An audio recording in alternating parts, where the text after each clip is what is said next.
आहे महाराज. मग ह्यांनी सांगून नाही कळलं, संताचं नाही ऐकावं वाटलं, पण ह्यांची सांगण्याची पद्धत आहे सहज बोलणे. सुंदर बाबा माझ्याकडून सांगतो, हे कसं झालं? सहज बोलणे. काय काय सहजची भाषा कळत नाही, मग हे नाही कळलं तर दुसरा येईल, दुसरा साधा येत नाही महाराज. तो कसा येतो? अरे कालाची उडीत पडेल बा, जेव्हा उडीत टाकतच येतो आणि वरबाडीतच येतो महाराज. मग त्यानं वरबाडायच्या आत आपण काय केलं पाहिजे? अरे सावध होऊन भजनी लागा, देव करा कैवारी. तो कैवारी केला पाहिजे, कारण तुका म्हणे तुझं सोडविना कोणी, एका चक्रपाणी वाचूया. आणि तो देव करतळे आवळे कैसा हरी. तर त्याच्या करता लागतं ते काय? अरे तुका म्हणे येथे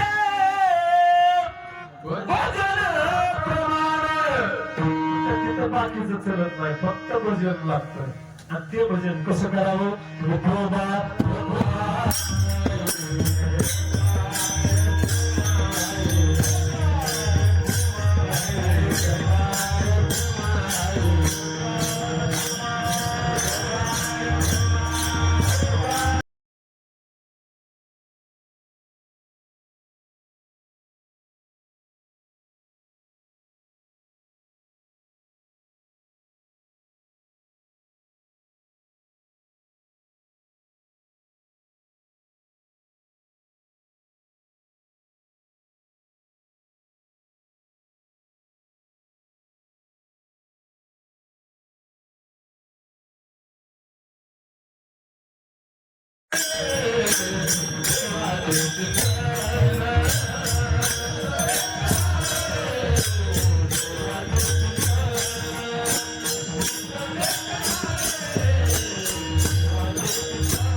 त्या देवाचं भजन करावं. पण ते भजन फक्त हे टाळ वाजवून होतं असा गैरसमज बाळगू नका. तहानलेल्या पाणी दिलं तरी ते भजनच आहे, भुकेल्याला अन्न दिलं तरी ते भजनच आहे, एखाद्या गरीबाला केलेली मदत सुद्धा भजनच आहे. ते सुद्धा कमी नाही. आणि म्हणून ते भजन करावं. आणि ते भजन याच देही घडतं, बरोबर ना? याची देही घडे देवाचे भजन. मग ते मुखानं घेतलेलं नाही, हाताने सुद्धा भजन करतं.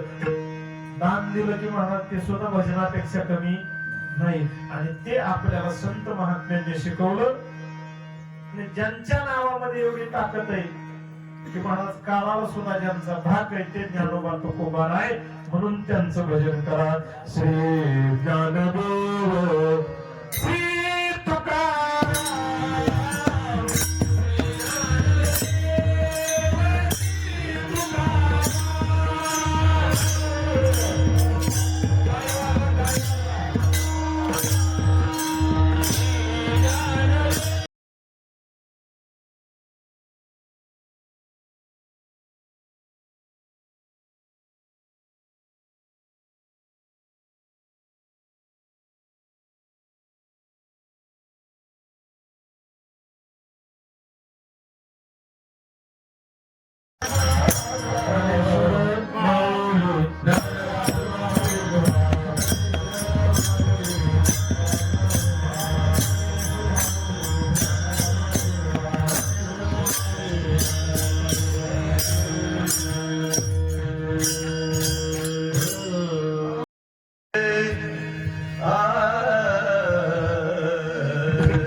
माया माझे दंडवत आपल्याला चित्त शुद्ध करा हित ते करावे देवाचे चिंतन करून या मन एक विधी तुका म्हणे लाभ होय तो व्यापार करा काय फार शिकवावे तुकोबा काय म्हणतात लाभाचा व्यापार करायला शिका तोट्याचा व्यापार करू नका आणि आपल्या आयुष्यात आपल्याला लाभ कोणी सांगितला हो खरा बघा बरं अंतःकरणाला विचारून हे लाभाचं आहे आणि ते तोट्याचं आहे हे कोणी शिकवलं आपल्याला आपल्या बापानं शिकवलंय बघ असं वागायचं नाही का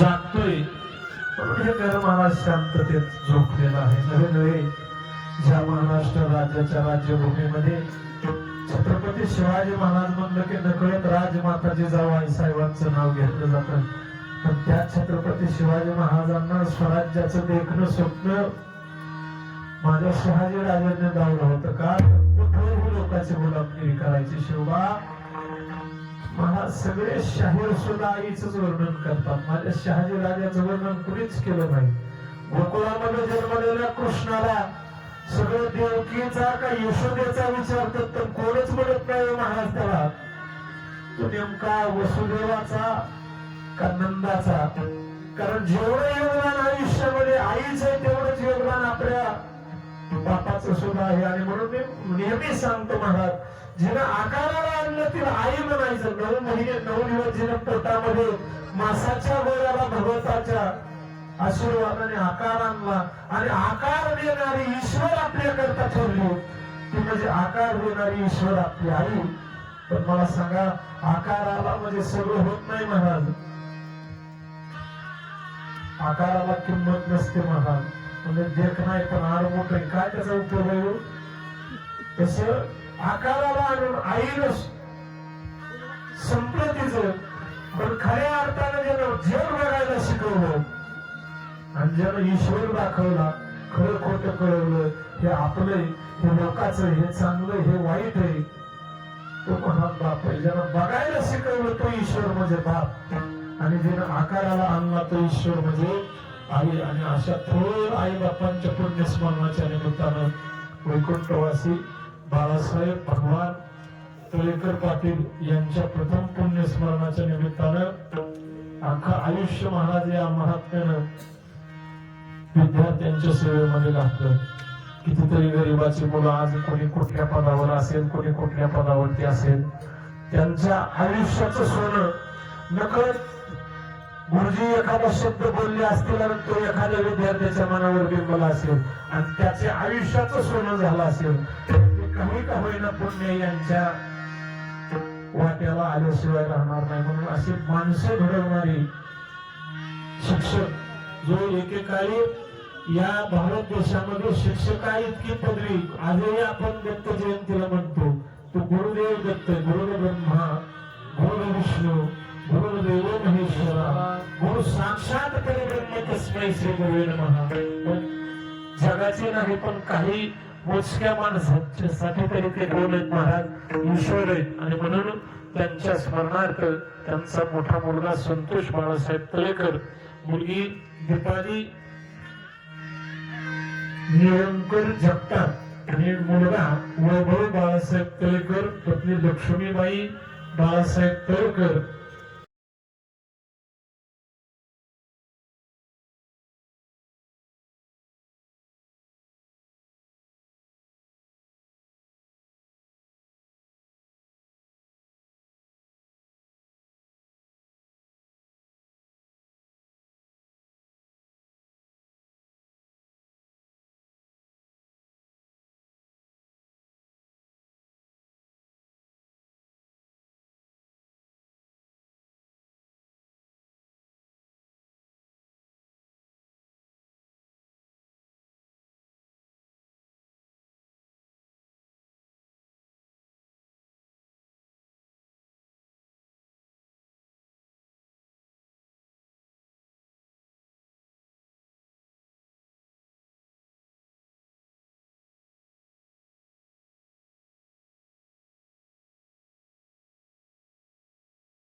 नंतरच महाराष्ट्रातल्या मातीला काय होते बघा. बाकीच्याकडं माणूस जिवंत आहे तोपर्यंतच पूजला जातो, पण महाराष्ट्राची माती अशी की महाराष्ट्राच्या मातीत जिवंत माणसाची कधीच पूजा केली जात नाही. मग माणसाची पूजा केली कधी जाते तर तो गेल्याच्या नंतर. याच महाराष्ट्रामध्ये असे काही काही मुलं आहेत महाराज, मला माहित नाही कोण आहे ते, पण जिवंतपणे बापाला कधी गंग लावून त्याचे पाय धुतले नाही.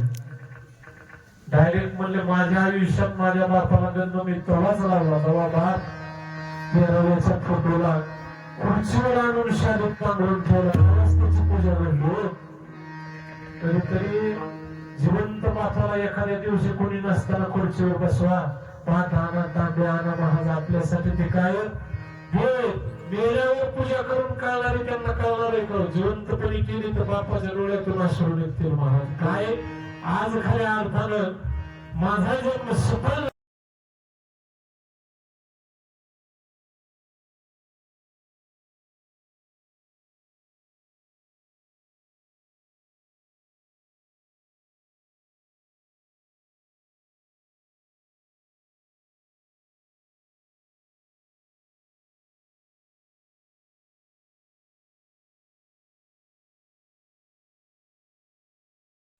न जावे तीर्थाशी. ज्याला आई वडील आहेत त्याला तीर्थ करायचं नाही, त्याला बाकीचं काहीच करायचं नाही. तेवढीच सबळ का तर तेच तुझ्यासाठी काशी, गया, प्रयाग, नवे नवे अक्कलकोट पासून ते गाणगापूर पर्यंत सगळे महाराज तिथंच वास करतात, असं समजून त्यांची सेवा केली पाहिजे. आणि ही संप्रदायाची शिकवण आहे, पण आता ही शिकवण सांगत नाहीत महाराज, दुसरंच काहीतरी बरोबर करते. खऱ्या अर्थानं हे सांगितलं पाहिजे ना, ते रुजलं पाहिजे, माणसाने त्यातून बोध घेतला पाहिजे. नाही तर तुम्ही म्हणता आमचा धंदा आहे आणि आम्ही म्हणतो तसं आता नवीनला काय नाही महाराज, आम्ही चांगलं सांगतो म्हणजे आम्हाला चांगलं वागावं लागतं. उद्या तुमच्यातला एखादा पातळीला येऊन चौकशी केली म्हणजे ते महाराज लई बोलत होता बापावर, त्याचा बाप काय करतोय बोलणं नाही एवढं सोपं नाही महाराज. बोले तैसा चाले ज्याची वंदावी पावले. आणि या करता का होईना आम्ही माळकरी म्हणून का होईना आई बाप नीट सांभाळ.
सर्व क्षेत्रातील लोकांनी इथपर्यंत येऊन तळेकर कुटुंबियावर येथे दाखवलेलं हे प्रेम, त्याबद्दल त्यांच्या वतीनं मी सर्वांचे आभार मानतो आणि थांबतो.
चंद्रभागे